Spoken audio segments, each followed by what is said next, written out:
Thank you, George. Afternoon, Hi. Michael. Just starting off with some team news. First of all, can you explain maybe how long Patrick Dorgu could be out, and are there any other players coming back, like Joshua Zirkzee on the ties to that? Yeah, Josh is back training this week, which is good news. Obviously first time, so he's been out for a short amount of time, but first kind of training with us since we've been here, so that's great to have Josh back. Pat, unfortunately, he's going to be out for a period of time. We're still working through that, how long that's going to be. But, so we'll have to see. You know, disappointing. He's had such a big couple of weeks, Pat. So we weren't sure whether it was a little bit of cramp or whether it was something a little bit more serious. And at the moment, it looks a little bit more on the serious note. So it'll be a few weeks for that. How many weeks we'll have to wait and see. But so that's disappointing for all of us really, and for Pat. You know, it's he's in such a good place, but unfortunately it is part of football, and it's something we've got to work through and get him back as soon as we can. And just on Delit, is he still a few weeks away? Yeah, he's not trained with us yet, so just working through and the process really of getting him back as soon as we can. Michael, when you look across the sort of last year or so for United, I know you've not been here that entire time, but you've watched a lot of the team. A consistent theme has been the struggle to win games consistently at Old Trafford. Do you know why that is? I think ultimately consistency is the key to success, you know, and I think it's in my eyes it's one of the most difficult things to achieve, to be good consistently rather.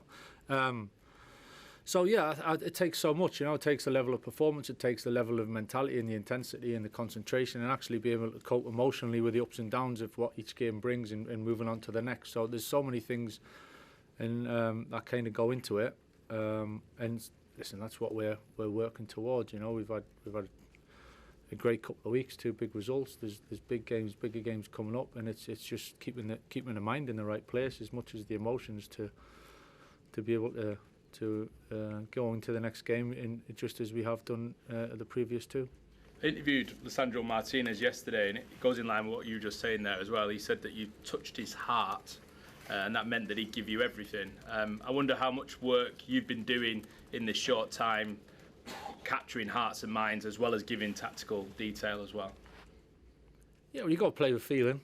You know, you've got to play with emotion, you've got to play with excitement, and so there's definitely that side of things, and it's something we speak about. You know, the technical side's one thing, but the things I've just touched on is totally something else. And the boys have been there, you know, in training and in games and in meetings and everything around the place. They've been there and everything we've asked of them. And Leach has epitomised that in terms of how he's gone about every day and certainly in the game. So, but we're definitely aware that of what it's taken to have the couple of weeks we've had. A couple of weeks is a couple of weeks, you know. It's good, but it's 2 weeks, and we're definitely aware that it's something we want to and we need to make extend for longer. So respecting the game, respecting what it takes to win games and how hard it is and how good a team Fulham are. That's definitely on the front of our minds. Thank you. Hi Michael. Returning to Patrick for a moment, it's been reported it could be 10 weeks. Are you confident he's such a versatile player, the depth to cope with that? Yeah, listen, obviously it's not ideal. It's not ideal, of course it's not. We don't want to lose good players from the group, but that's part of having a squad and assembling a squad to be able to cover certain things, and we've got players that can do that. Yeah, it's the nature of the beast, unfortunately. It will naturally, some will wonder if you're going to move in the transfer market before the deadline. Do you see any movement incoming before Monday? To be honest, I think we're just working through it. Never say never, of course, because a lot can happen and situations can be thrown up. Sometimes it's in our control. Sometimes it's maybe something that's out of our control that we've got to deal with. So. You know, we're calm. I'm pretty calm. I think we've got, and we've shown what we're capable of doing as a team, and we'll just have to see what the next few days bring. But I'm definitely calm about it. Michael, the general consensus has been that if anybody did come in, then somebody would go out. And you mentioned Josh before. He's the one who persistently gets linked with moves to Italy. Have you spoken to him about his future, or has he articulated what his desire for this window is? No, I think Josh has just been trying to work to get fit and get back around the group, and it's been great to have him back training. And training yesterday with the group for the first time, that's literally as far as it goes for me and for Josh. You know, I'm looking forward to working with him. So that's it. Nothing else is needed to be said. Hi, Michael. Bruno signed for the club 6 years ago today. Obviously, everyone knows what a massive impact he's had. I'm just wondering if you could explain a bit about what you found working with him. And also, every summer now, his future gets thrown into doubt. Obviously, you made comments again recently about the club wanting him to leave. Do you feel like he needs to see evidence of progress over the next few months to commit to staying on again? Because obviously, for a player of his ability, he's not won enough, has he, at this club? I think, first of all, I've seen the impact he had as soon as he got here. You know, I was obviously here, so I've seen it at close quarters, and he had a huge impact straight away in so many ways. You know, you could see the passion, you could see how much he wanted to do well. Straight away, you've seen the quality, and that's carried on all the way through. And his consistency, really, of performances, his level of performances, his willingness to always put himself out there and physically be able to do it. You know, I think there's a lot to credit him for in that respect. Listen, of course, we all want to win things. We all want to get better. We want to improve as a team. We want to be successful, and that's something we've got to work towards together. But Bruno's been fantastic since I've been here. He was fantastic when I was here before, so I've got nothing but good things to say about him. Hi Michael, it's just on the subject of Bruno's future then. I mean, A, have you talked to him about it, and B, I mean, would you expect him to be here next year, or do you feel it needs Champions League football?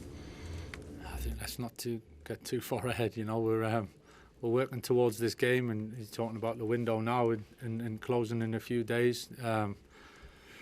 That's on the agenda a little bit, but my main agenda is getting through the game on Sunday with Fulham, and Bruno's fully committed. There's absolutely no issues at all. Things further down the line, obviously addressed towards the end of the season or whatever, but everything's positive at the moment. There's no reason to be any otherwise.